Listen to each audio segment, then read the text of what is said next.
Get your rub on with Addicted.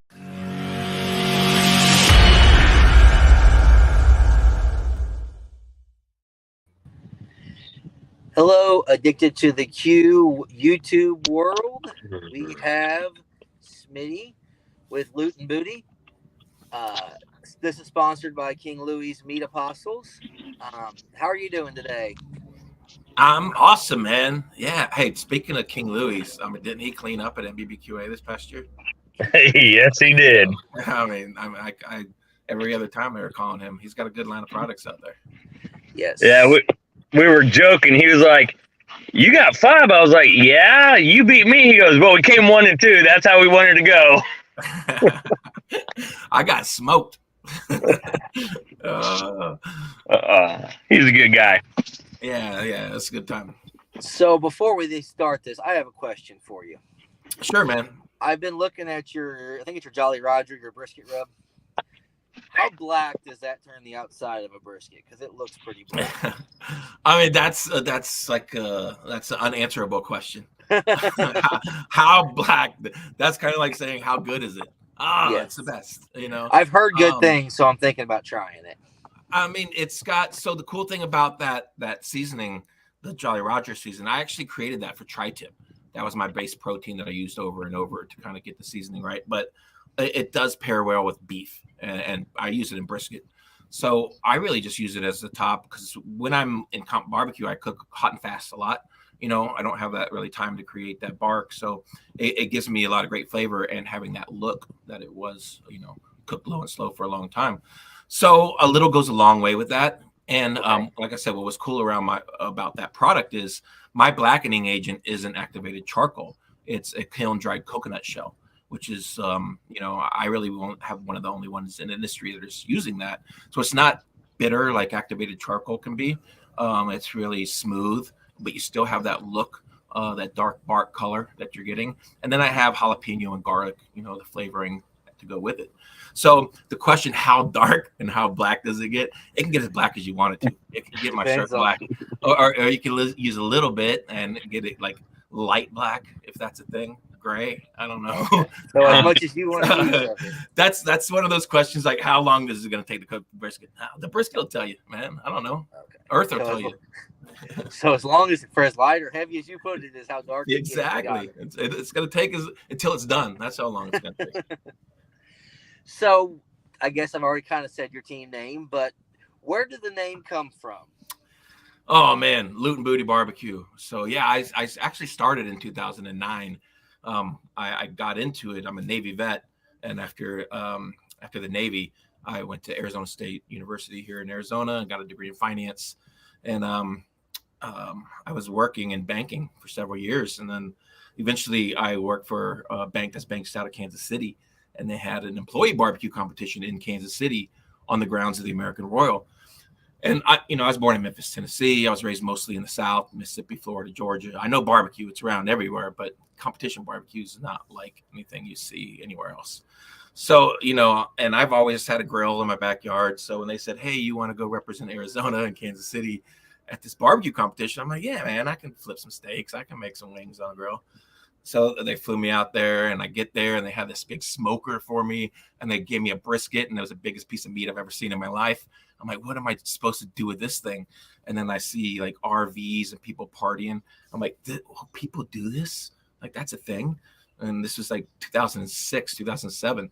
And then I got to see the American Royal, like go back and just see the sights of all the teams out there. And I was like, holy shit. Like, sorry, but this is like a cool little underground thing. So in 2011, it's a cool little underground, like meat kind of people who just meet up and cook meat in random parking lots across the world in RVs, drink a bunch of beer, party with the friends, and boom, we're out, you know?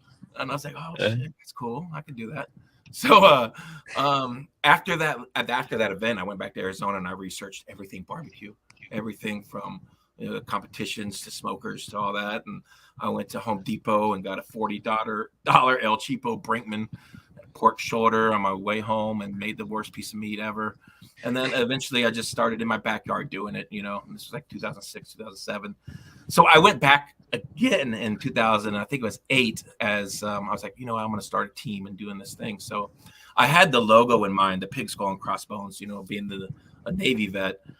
I wanted something piratey, and I saw all the team names out there, and I had a whole list of team names, and I wanted something to go with the logo, and Loot and Booty was one of those things I wrote down, and it just stuck. And so 2009 was my first competition I entered as Loot and Booty Barbecue. It was crazy. So the cool thing was I went to the American Royal and I saw it, and for the first time, I have no idea what barbecue is. Like I said, this is 2007. I start competing in 2009.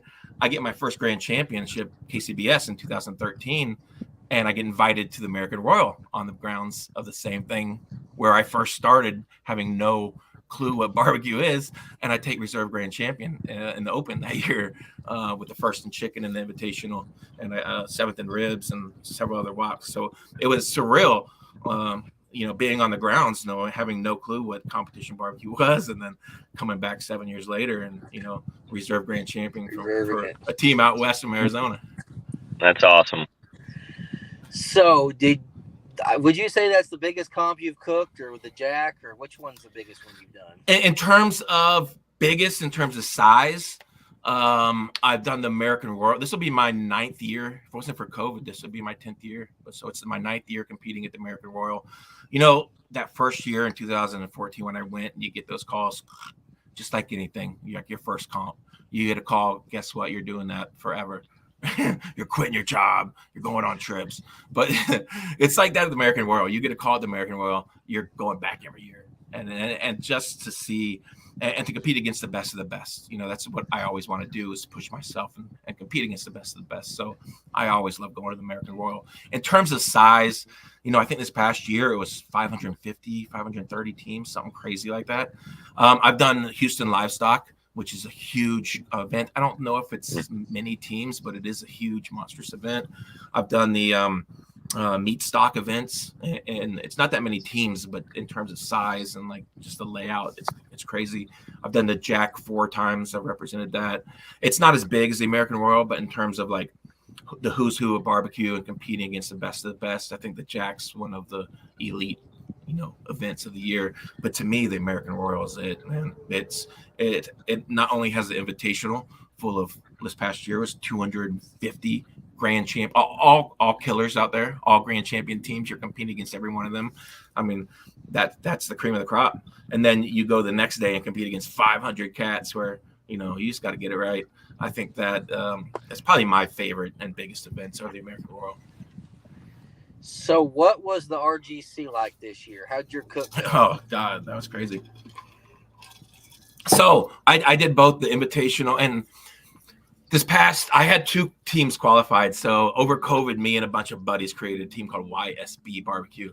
It's Your Steel Booty. It's a collaboration of 3 barbecue teams, and we actually have GC'd, and so we qualified as YSB Barbecue, and then I competed separately as Loot and Booty, and I GC'd, so I have my own invitational. So I let the other guys run with the YSB Barbecue for the invitational, and I cooked Loot and Booty Barbecue, and they crushed it. I think they took 4th overall in the invitational. I got blank, 0 calls, but I was in the invitational. I was 30th, I think 30th overall, and in that field out of 250 GCs, that's great. But Yep. you don't get your name called. You know how it feels. You just want your name called once. So, I felt a little butthurt, and they got like 3 calls, 4th overall. And I was happy. We partied our asses off. I was so happy for those guys. But I told them the next day, I said, you better watch out. I said, I'm coming for you.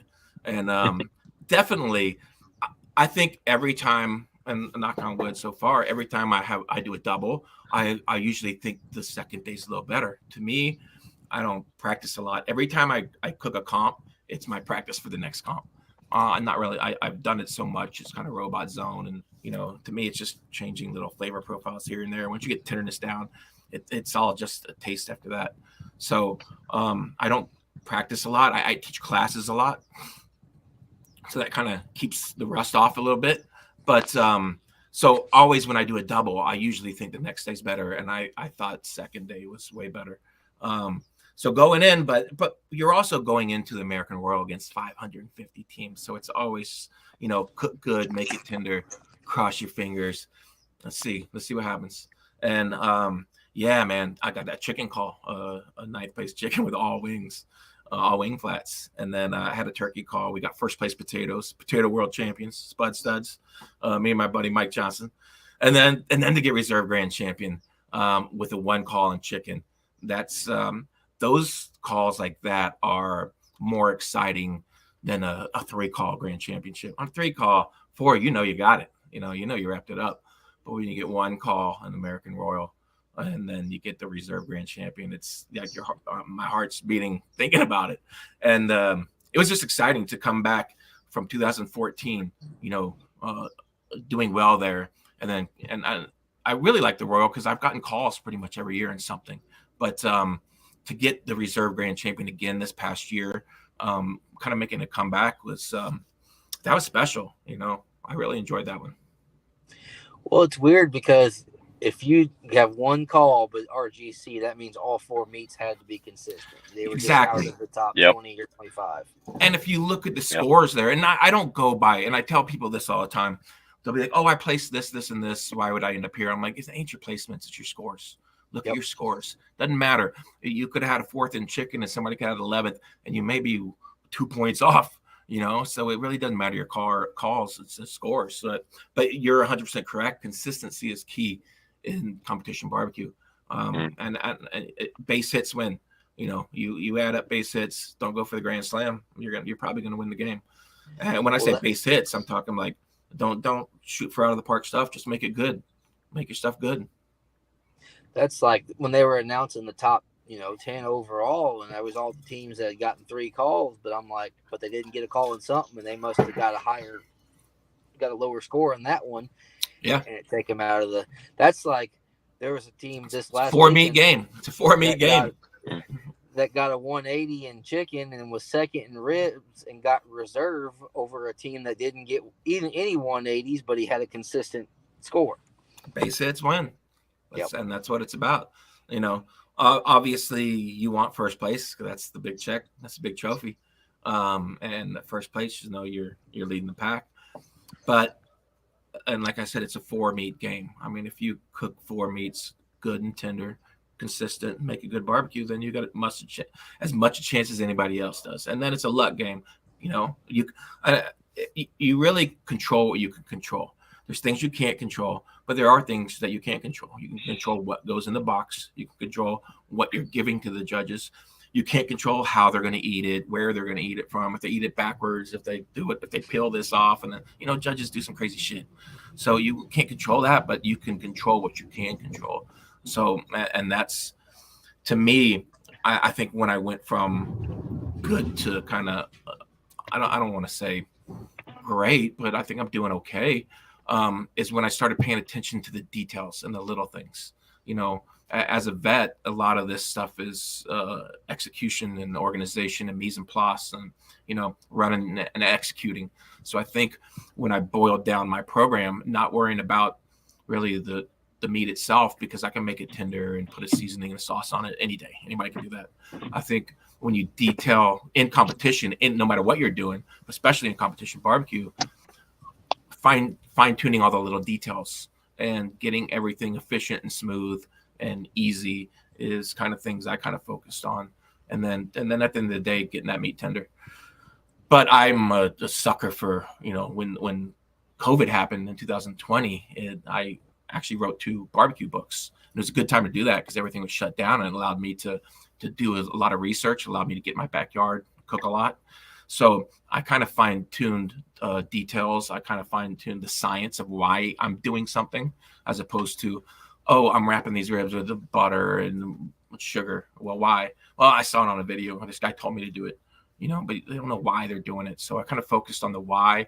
And when I started focusing on that and then learning the science of everything, I think, it got a lot easier to me because I understood why I was doing it and what was happening when I injected, when I did a salt rub, when I did a brine, timing on things, holding the meat, what happens when you hold. So I started fine tuning a lot of those details. And I think if you're going to be successful in competition barbecue, you have to know all those little details. Those details are all the top teams that you see that are winning all the time. They're focused on those details. Absolutely. Yep. So are you going to cook the KCBS Invitational this year? Oh man, that's like a loaded question, huh? When did that is a great question. I don't know if I am because I don't have a GC yet. First of all, I have a comp this weekend in California. Then I have a Boulder City at the end. I have Norco in June. And when is that event? Didn't August, they move it to like August? Yes. And it's in the middle of Kansas somewhere? Mayetta, Kansas, just north of Topeka. I mean, I can't say yes or no if I am or not right now. As of this moment, I'm not, because I wouldn't go just for the open. I'd go if I had GCs, but I still got to get a GC this year. Well, I think the cutoff was May 1st, so I think it's. Oh, so it's done. Well, it's almost basically done. They won't get a Monday, so I guess if you cook this weekend, you could get a. So this weekend, I mean, shit. I guess I got 1 weekend to figure it out, right? If I do, if I GC, I mean, then it'll have to be something I have to think about. I always love cooking against the best of the best. I mean, don't tempt me with a good time. I'll go out there, but obviously being in Arizona too, I have logistical issues. Like, I'm driving around everywhere. I mean, we don't have the ability of every weekend having a comp within a stone's throw from us, so it's tough to when we have the comps. I got to try to get them in, because my goal pretty much going forward is to represent Arizona at the Jack for perpetuity and to get an invitational to the American Royal, because I love that comp.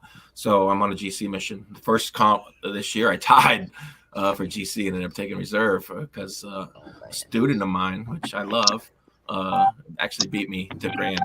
Well, and then if you have a reserve within a KCBS,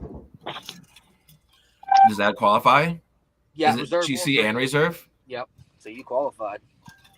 Oh shit! There's one less thing, but it doesn't qualify me for the American Royal Invitational. No. So yeah. I'm still on that mission. Still on that, or the Jack. So yeah, definitely need that. And so the things about Jack draws out west are, there's a high probability of getting a draw if you have a GC, because of not only the minimum number of competitions, but some states are autos right now. There's autos, and then there's some states who may have two. Arizona only has two, and then there's also, I don't think any Arizona team took a grand championship. So if an AZ team gets a grand championship, even if they don't get the draw, they may get the state rep pool. So there's always that too. You know what I'm saying? Yeah. Well, so good luck this weekend. You might. What's the cutoff for the Royal? I think it's more like July. Yeah, that's later. I think it's the same as the Jack. I think it's late August, something like that. Mm-hmm. Oh yeah. So let's switch gears. What got you started into the rubs and the book business and the business side of barbecue? Yeah, oh man, yeah. So I think my pivotal point was that American Royal in 2014. That was the year that Old World Spices, they had a program for anybody that maybe wanted to work with them to put a line of seasonings or a rub out, because they were looking to work with championship barbecue teams. And they sent waivers to everybody. You signed the waiver, and if you did well in the event, then they would contact you and say, hey, we want to work with you. So I said, it'd be cool to do that. So I signed the little waiver, and after the event, Amy Young from Old World Spices reached out to me and said, hey, we'd like for you to be a part of this American Royal Championship rub line that we're putting out, that we're pretty much sold to Walmart at the time. To get all in the stores, we want you to have a pork rub in this line. And I had taken second in pork in the open that year. So I said, yeah, let's work together. So that year they had a chicken rub from Caveman Cuisine, rib rub from Laudable, Mike Davis. I had the pork rub, Luton Booty. And then the guys from Texas, Lucky Dogs Barbecue from New Braunfels, had the brisket rub, because they did really well in brisket that year. That line went out to Walmart every year, and actually that line is still going to this day in Kroger stores. And kind of the lucky thing about that is, when I did it in 2014, I guess the premise of it was every year to change teams because, oh, these teams won this year, so let's get their line into Walmart. And at the end of the program, it did really well in Walmart. And Walmart said, no, we don't want new ones. We already built customers for these 4. So, or we want to stick with those. So I was like, oh, that's good. It works for me. So that they continued that line for perpetuity. And as it was going, it was called the American Royal Championship Pork Rub by Luton Booty Barbecue. And it had, a little bit about me on the back of the bag and my logo and state. And then after running that line, I wanted to take that rub and put it in a bottle and have my logo and my name on it, Luton Booty Barbecue. And I wanted it called Everything Rub because I use it as a base rub on a lot of things. So that was my first foray into seasonings. I was working with Old World and then eventually spinning off my own line from the American Royal Championship line. And now I have 5 products that I'm working on 3 sauces with them. Hopefully in the next month, they'll be able to be distributed worldwide and internationally.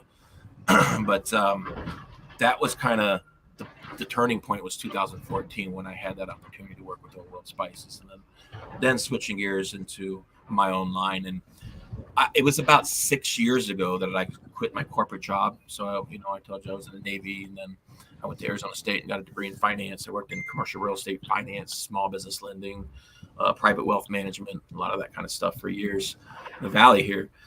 And so, man, I can't tell you how many tax returns and wrote 10-page reports on why the bank should give this guy a $7 million loan based off of EBITDA and cash flow and all that kind of stuff. So I'm seeing everybody else's business and then having the opportunity to have my own line.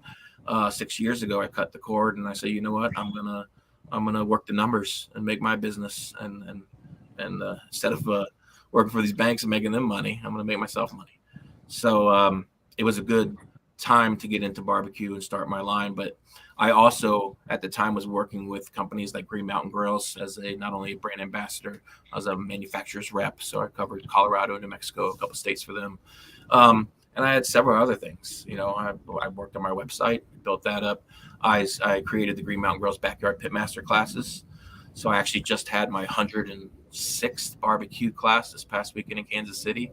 And then, over COVID, I was fortunate to write 2 barbecue books.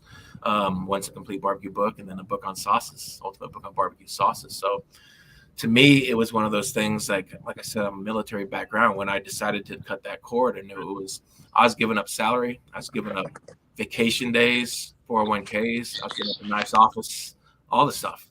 But I knew that when I did that, I took a do or die mentality. It was there's no looking back. This is what it is. There's no plan B. Plan B is plan A. So I hustled and grinded and, knocked on doors, gave away free product. I can't tell you how many demos I've done. I can't tell you how many stores I've been at doing all things, but I did that at the beginning to be where I am to this day, is to be, on the shelves. And it took a lot of time and energy and effort doing that. But man, it's been a grind. Who handles your distribution now? Old World Spices. So Old World Spices is not only the cool thing about working with Old World Spices is they not only manufacture for me, they also have a sales team. So they'll go to all the hardware shows. They meet with all the buyers from all the big guys and small and pops and everywhere. So they actually present my product to them, and then they can distribute for me as well. So I don't really touch the product. I represent my brand. I go out and kind of let them handle everything behind the scenes. I do run my own website. So anything you order from Luton Booty Barbecue comes directly from me. I sign stickers. If you order a book, I sign it for you. It's very personal, ordering it from my website. Nice. But then I also do some local distribution here in Phoenix for, butcher shops and some barbecue stores. And I love going in and shaking hands with my local guys. So, but nationally, internationally, Old World Spices is they kind of take that over for me, Nice. So you have one of those Green Mountain Grills that's the wood chip one, right? The ripped, yes. That project has been put on hiatus for now. I was wondering. There were some manufacturing issues and kind of right now, and it's one of those things where if you're going to do it right. Don't push something out that may not be the best quality. So it's all about manufacturing right now and making the best product. So I love the grill. I actually cooked on it in the American Whirl and the Jack this past year. That RGC, the 3 of those meats were cooked on that Ripwood chip grill. So I love the grill. But that the I guess the production nationally has been put on hold for now. Gotcha. Mm-hmm. I remember seeing videos on it. I'm like, that thing's pretty cool. It is a cool grill. You get definitely a different flavor profile than pellets. It's not like cooking on wood because it doesn't combust the same, but it's a different flavor than pellets. It's more robust to me. The combustion. Anytime you combust something and burn, no matter if it's a wood chip, a pellet, a wood chunk, it's going to burn and combust differently, and it's going to have a different flavor profile. But I like the product that comes off of it. Absolutely. So do the judges, apparently. So what do you cook on? Is it all pellets at home? Or man, comps, all of it. I have. Oh man, I think my last count was 35 grills. Yeah, it's an issue. It's an addiction. It is. I don't even want to take this camera and go around my yard because I'm looking at. I can't tell you how many back here right now. But to me, I have 2 favorite grills. One is I have a 1985 26 inch Glen Blue Weber kettle that I love. That's my go-to grill. And then I have a GMG Trek on the cart sitting right over here. That between those 2 grills, and then just recently, I'll tell you what's become a favorite is I got a flat top. I got one of those like little Cuisinart round ones. Oh my God. I've been wearing that thing out recently. I actually cooked on it last night. So I think between that little flat top, which has become my go-to, it's funny. My kids got me an air fryer for like Father's Day last year, and we wore that out. They got me this one, and like the air fryer is collecting dust now. I'm sure like next Father's Day, they're gonna be something else, and this thing's gonna be collecting dust in the corner. But no, I love cooking on that flat top. I think I love lighting a chimney of charcoals and throwing some wood on that kettle. I just love it. There's something, animalistic about, some fire. So I love cooking on that. Sometimes I just want to hit a button and throw something on the GMG and let that do the work. There's times when I just want to make it easy. So I think between those 2 grills and that flat top, I mean, everything else is just kind of collector's items. I love like old Webers. So I'll see something on Craigslist and not just your normal Webers. They have to be like blue or green or yellow or something cool. So I have several. I think I have about 15, close to 12 Weber kettles that are either performers that are red or blue or green. I have 5, 6 GMGs. Oh man, drums, Gateway drums. I think I have 6 of those. I have a couple M Grill. It's become a problem. I have 2 storage units, and me and my buddies Phil the Grill and Kyle from Your Behind Barbecue. We have a storage unit in Kansas City with drums and GMGs and grills, just in case, tables and tents in case we just want to fly in and do a comp here and there. So we have storage units with grills like throughout the country right here. It's become an issue. That's funny. So what's the furthest you have done a comp in? Furthest state? Australia. Wow. That's not a state, but yeah. Yes. So I've been to Australia now 10 times. Well, actually 12, 2 when I was in the Navy, and then 10 times now for barbecue. And I've done the Australian Invitational 3 times.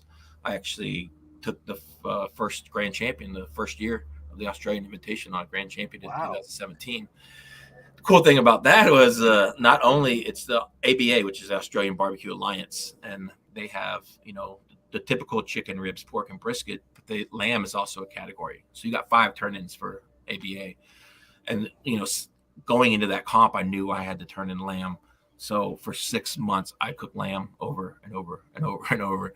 And my family's like, stop feeding us lamb. We're done. Just give me regular like beef. They're tired of it. So I go down there, and I actually took my family with me. It was the first time going, and it was in Sydney. We got to see the Opera House and take my family to see some roos and all the cool stuff. And so we go to compete. We take Grand Championship, and not only GC, first place lamb. So we go up and get the lamb trophy, and I come back and I see my family. And I said, "You guys don't have to eat lamb anymore." they're all happy, hey. And I said, but I lied to them. I straight lied to their face because they invited me back the second year to do it again, and so I cooked lamb again for them. Funny thing is, I took lamb again. So in 2018, I took first place in lamb again. So yeah, I've chilled with the lamb for them, but that's just like anything in life. I mean, if you want to get good at it, if you want to really hone your skills on it, you got to do it. You can read about it, you can talk about it, you can watch a video about it, but there's nothing like lighting a fire and getting in your backyard and doing it. I burned and I ruined a bunch of lamb to get it right, and I think in competition barbecue, you got to ruin a lot of meat to get it right. Oh yeah, and it comes from getting in. The thing these days, I think a lot of people want stuff quick and easy. You know, they'll go to a class and expect to win the next day or the next weekend, and it's not like that. You got to put in the time. You got to put in the energy. It takes getting in your yard and lighting a fire to make shit happen. Well, the thing is with that, you can take a class, but the class doesn't tell you why something is the way it does or why something. In a lot of more recipes.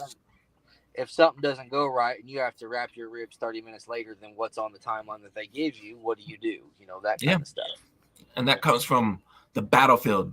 You know, that comes from putting your time in the war.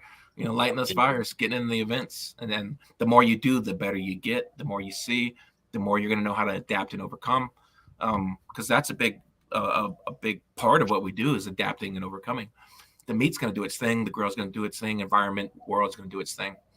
We need to follow that and let that happen, and then adapt to it and go along with it. I think a lot of people try or push things to make them happen when they're not ready to happen. You got to listen to it, you know, feel it, touch it, smell it, be engaged.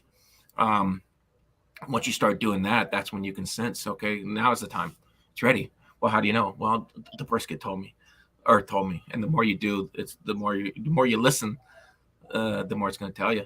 But a lot of people, like you said, will go to these classes and they're cooking a recipe. They're just cooking a recipe and a process.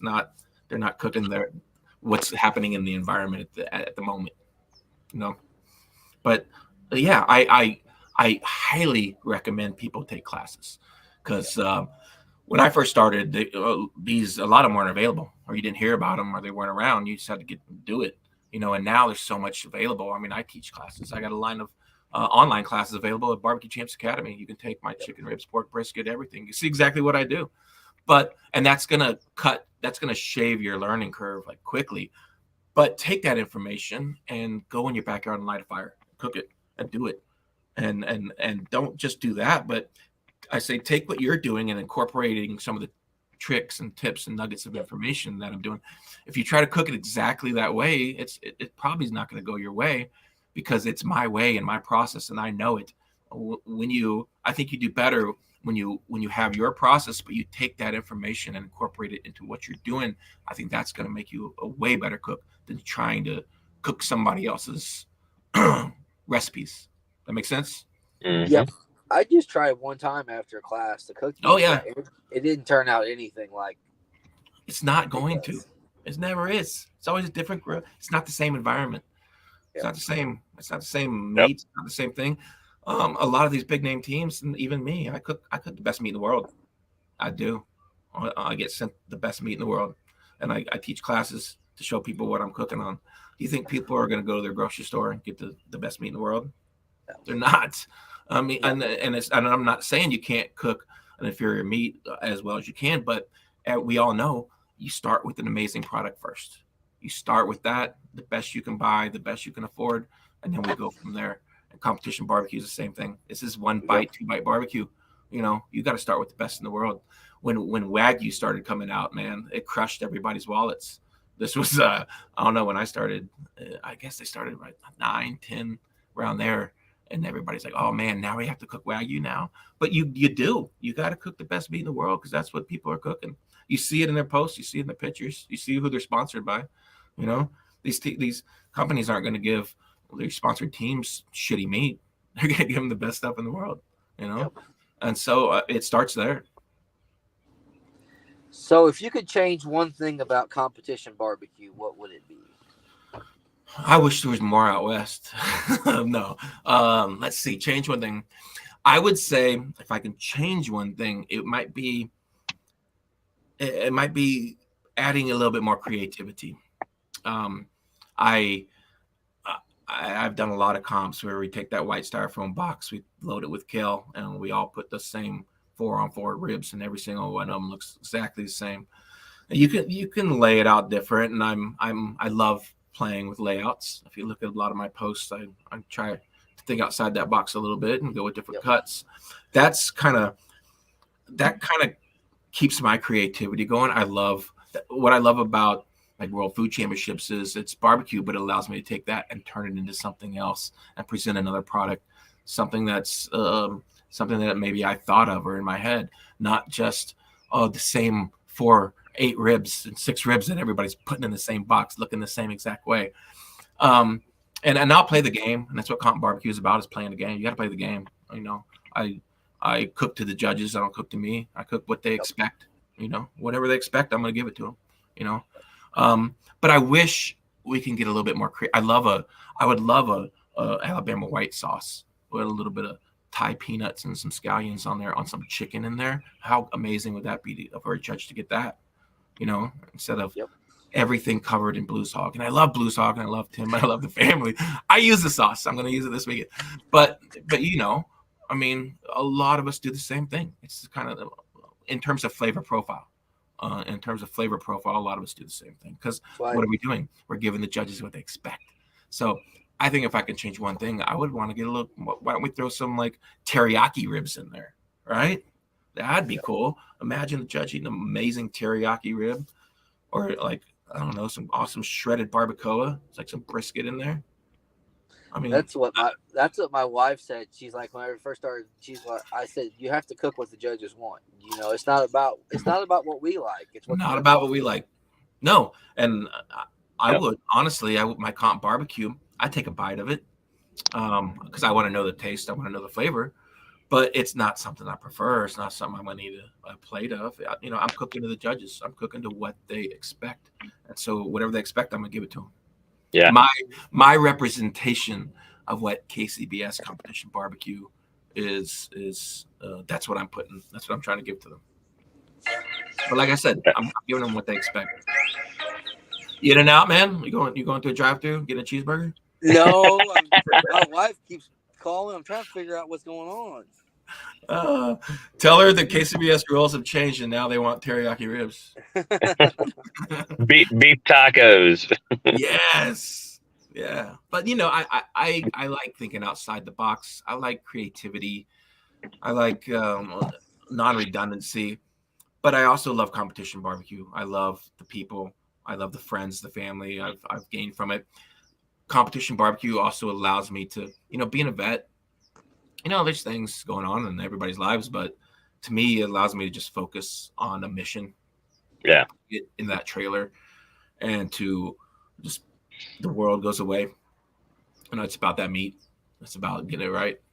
So I love that. I love that time that I get to focus on comp barbecue. So yeah, I do. And it allows me. I like all the sides, the extras, the anything buts. I mean, that's where, to me, I can bring my profiles out. Doesn't have to be Blues Hog stuff. Now I get to play and see where it stands, and that's what I like. Dessert. Okay, everyone wants to do a cheesecake. Well, how you gonna make your cheesecake? Well, do you have to make a cheesecake? I mean, I went out. What was it, last August? They were doing desserts. I'm like, okay, well, I heard half the teams are doing a cheesecake. I want to try cheesecake. I bought molds to make spaceship-looking cheesecake. Literally the round top, and I was like, I'm going to turn it in. Blew everyone away. First place, I was like, oh, that worked. And it was just a totally different flavor profile. It wasn't your strawberry. It wasn't your peanut butter. It was, let's just have fun. But at the end of the day, it was good, right? Oh, at the end of the day, it was amazing. I tried it on my wife's friends just to make sure first, too. Good food wins at the end of the day. I mean, yeah, it was good. As long as it's good. And yeah, you're right. I love those ancillaries, and it allows you to kind of think outside the box.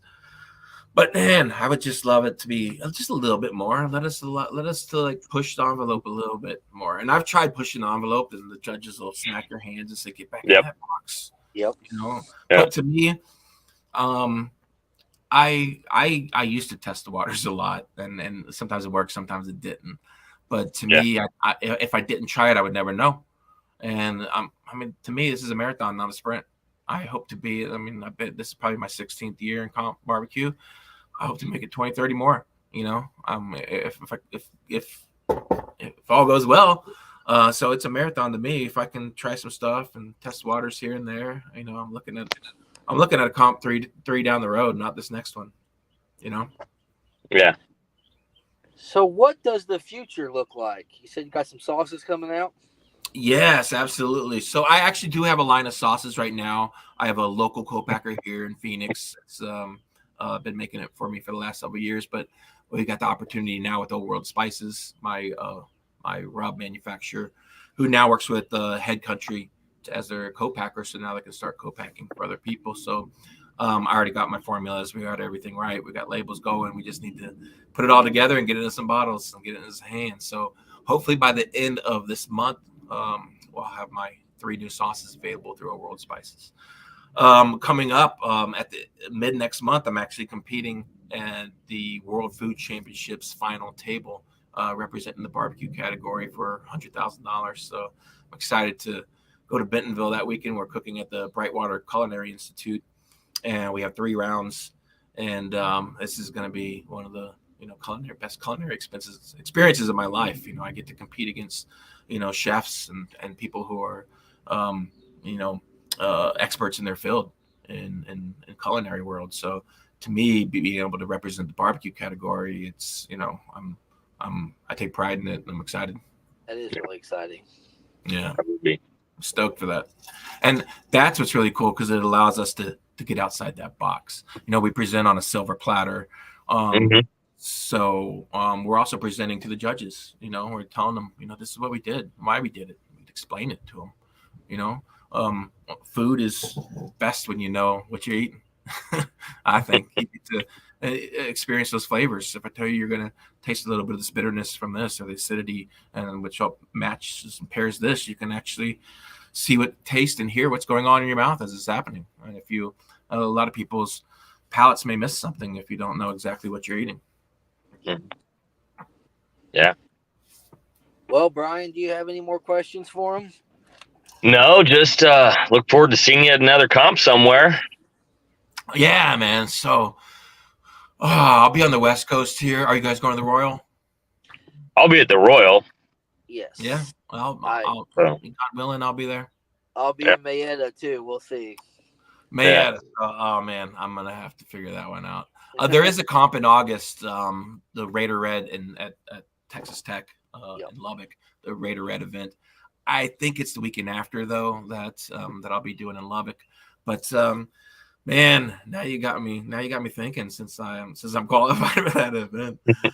Oh man, it's gonna be a whole another dinner with the wife and another pair of shoes to do that one. Yeah, better butter her up. Oh man, we'll see, buddy. See you, thanks. Thanks. Yeah. Have a good one. Have a good Cheers, one. guys. Have a good one. Yeah, anytime, man.